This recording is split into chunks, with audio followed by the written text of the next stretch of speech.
Today we're going to talk about the biggest killer in the backcountry. We're talking about exposure, not dehydration, not starvation, and not even wild animals. We're talking about exposure. So first up, we're going to talk about the fire. Tetrahedron. Tetrahedron. That's science. Follow it. We're going to talk about the science of fire. What is it? How is it created? And all these big words that don't really matter. Ready? Tetrahedron. Yeah, like fire tetrahedron. What the heck is that? It's just a fancy pants way of saying fire, science, fire science. Fire science. Yeah. Fire tetrahedron, there's 4 components. You got heat, you got fuel, you got oxygen, and you also got chemical chain reaction. To build and sustain a fire in the wild, you need 4 essential elements. First up, heat. The ignition source. This could be friction from a bow drill, a spark from a ferro rod, or an open flame from a lighter. Fuel. The material that burns. Start with fine tinder like dry grass or bark, then add kindling and larger logs to keep the flame going. Oxygen. Fire needs airflow to breathe. That's why we blow gently on coals and build fires with enough space for air to circulate. Chemical chain reaction. When heat, fuel, and oxygen combine, they create a reaction that keeps the fire alive. If you take away any of these components, you don't have a fire. So first thing we're going to do is come out and collect all the oxygen. And hold it for as long as you can. So first thing we're going to do is go out and collect our fuel, our tinder, the stuff that fire needs to burn, right? As you can see behind us, we have snowy conditions. During our normal classes during the summer, that's when most people want to come train. That's the easiest time to come train. We would collect grass and we would process. There's your grass right down there. In this conditions, what we're going to do is we're going to go find fatwood. I did go collect this ahead of time. This is fatwood. We're looking for dead pine trees or dead branches. You can see the color of that. It's a nice, I call it a caramel color. When you cut it off, it's got a nice rich pine smell, like pine sol. We're going to need to process this down. I'm not going to be able to just take and hit this with a spark from my ferro rod or hit it with a lighter and it's going to just burst into flames. I'm going to make fine shavings off of this. So there's your fatwood. That's what we're going to use today as our tinder to start our fire. All right, so Jason went over the tinder bundle, whether that be dry grass or your fatwood. Next is the kindling. During our 5-day survival program, we like to talk about higher's drier. And what that means is that, as you can see, we got snow on the ground, and any fuel source, any kindling that you find on the ground is going to be wet. But as you can see, as you go higher up on the tree, like this, yes, there's snow and everything, but this is going to be a lot drier than the stuff on the ground. But we also teach baby fires need baby food. And what that means, the smaller the flame, smaller the stick. Something like this is going to burn way easier than something like this right away. So we got to collect a whole bunch of this before we start collecting a bunch of this stuff right here. Also, and how do you know if your kindling is actually dry or not? One way, is it bendy or like that? That's bendy. We need something that has that dry snapping sound. That right there. Like that. That dry snap sound, that's what you're going to want. And we need to collect a whole bunch of this. I've got something to kind of say. Yeah. So I see a popular meme out there all the time where people are going, your tinder bundle needs to be this big, your kindling bundle needs to be this big, and your fuel bundle needs to be this big. Somebody wrote that in their basement. They have no idea. Your tinder bundle needs to be this big, your tinder bundle needs to be this big, and your fuel bundle needs to be this big. Don't go out there and not collect enough. Collect a large amount of resources, more than you think you need. We walked around until we found a larger tree, a bigger canopy that has more protection from the snow. So you look, we got all these smaller branches that have no snow on them. So these are going to be easier to start, assuming they're dry. Now that one snaps off really easy. These all are snapping easy. They're dry. They're going to burn better. That one was a little bendy, but I'm going to take it anyways. But this material, a little snow on there, but it's okay. This material is what we're looking for our kindling. And I'm going to get a bundle at least this size. And I'm not going to be breaking these off into little short sections. I'm keeping these as long as I possibly can. And remember, have everything ready before you strike any ferro rod or light any match. Make everything in order, ready to go.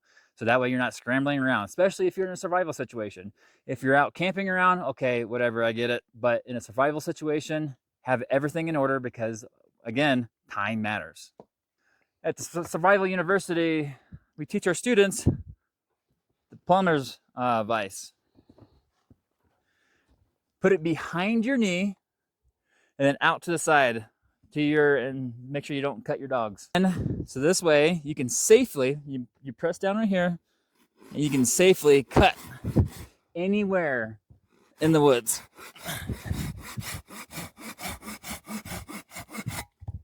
All right, so Tyler went out and collected fuel. We've got a few larger chunks, but I want to process this fuel down, the larger pieces down, into smaller stuff. I know that the inside of this wood is still drier than all that other kindling that we collected.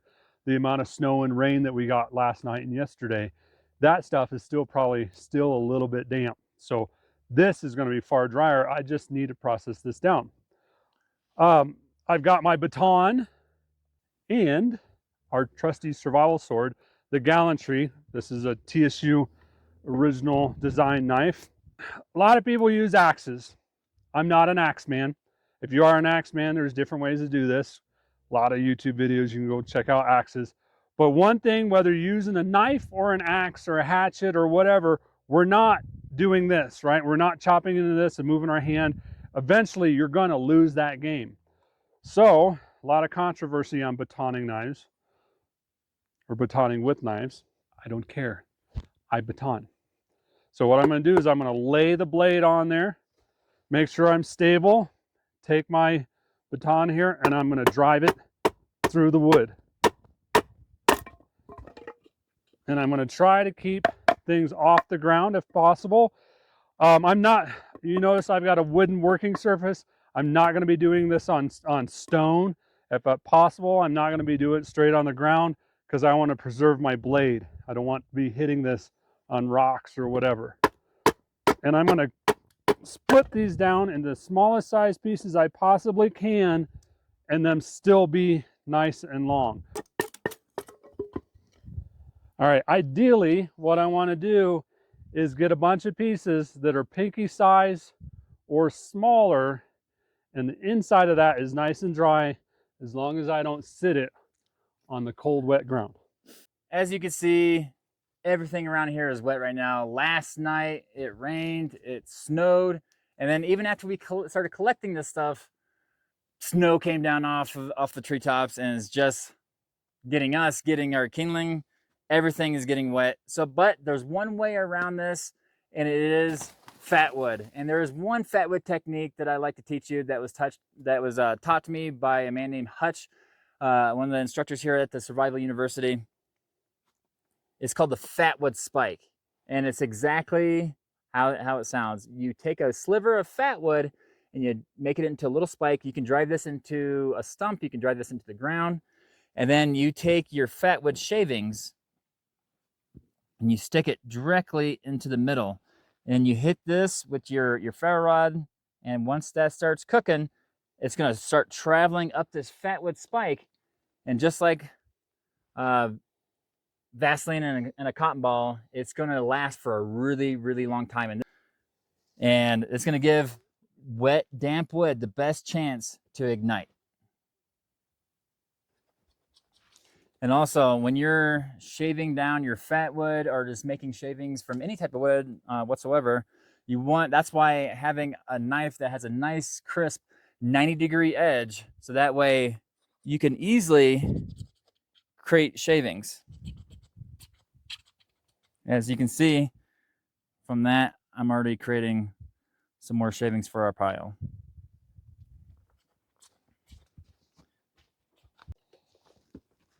Amber, watch out. Amber. Move. Amber, not Amber, Amber. Dogs. All right, so next up, we have a very, very wet ground. And one of those things you got to do is just clear out as much as debris until you find the bottom of the ground, and definitely clear all the snow. And one way around that is to raise it up off the ground. Just like us, we want that raised bed when you're out here in the wintertime or just any time that it's wet.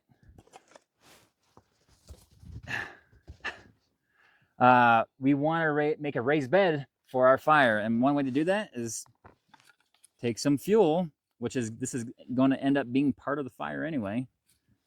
You can kind of make a raised bed, a raised little platform that you can put all your tinder on, and that way you get it up off the ground. This is another good reason. There's many videos out there about why shamags, bandanas, whatever you want to call them, are very good to have on hand because you can collect your little shavings like this from your fat wood. Okay, so next step, all those fat wood tinder shavings, we put it right on our platform, just like that. All right, so now you take your Fatwood Spike, and in between these two pieces of wood, I'm gonna place it right in there and put it directly into the ground. And then you just gather all of this like that. So the next question you should be asking yourself, what is the fire lay that you're going to be using? And again, this is where Hutch comes in with his teachings that he taught me when I went through the 50-day program here at the Survival University, is the fire dog. The fire dog is one of the most amazing fire lays that I've ever got to experience and use out here in the backcountry. And I'm going to show you that right now. So a fire dog, you ever see those old fireplaces that have that metal crate that holds the wood? Well, that's a fire dog. Why is it called a fire dog?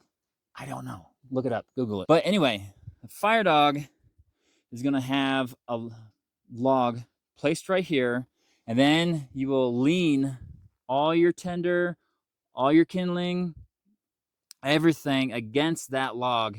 And then once that flame gets a little bit bigger, you just keep adding against that log, and eventually that fire is going to start sucking in oxygen through the back and pushing it out towards the front. And so this is a really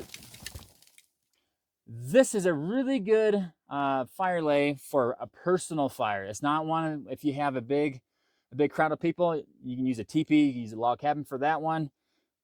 But for this personal fire in a survival situation, it really directs shotgun blasts that heat right at you. We're gonna act like we're in a survival situation and do a fire dog. And as you can see, when it comes to Fatwood, why is it so special? As you just saw, this got dumped on by a bunch of snow, but we're not really worried about that because Fatwood, let's be quite honest, is more than water resistant. It's waterproof. I can dunk this in a bucket of water and it's not going to affect it at all because those terpenes, those oils inside of this is going to protect it. I have my Kindling ready right next to me. I got my Fatwood Spike. I got my fire dog. We are ready to light this fire. And a lot of people want to make a big fuss about like gently placing everything. Fire likes chaos, and just let fire do its thing. And another neat trick is a lot of people may not know is that the back of your saw is a really sharp, fine 90-degree edge, and that works really well with the ferro rod, and it cuts large chunks out of it. And let's get this thing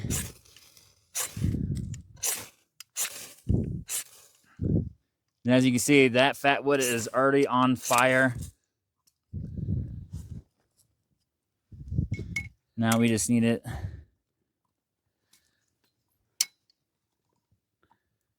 And look at that. That Fatwood Spike is already on fire, and it's going to stay on fire for a long time. And I'm just going to take this and I'm going to gently place it on top.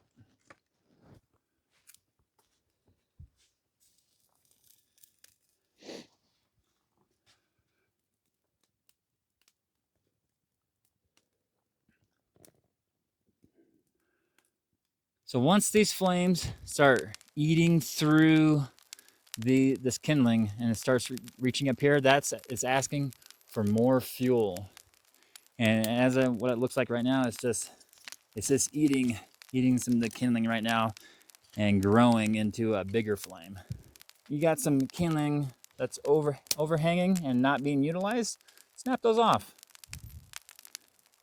and let it climb. And I like to place it directly up and down because fire likes to climb up. It's just one way, while you're waiting for this fire to get bigger, you can utilize your time wisely. Thank God for Fatwood.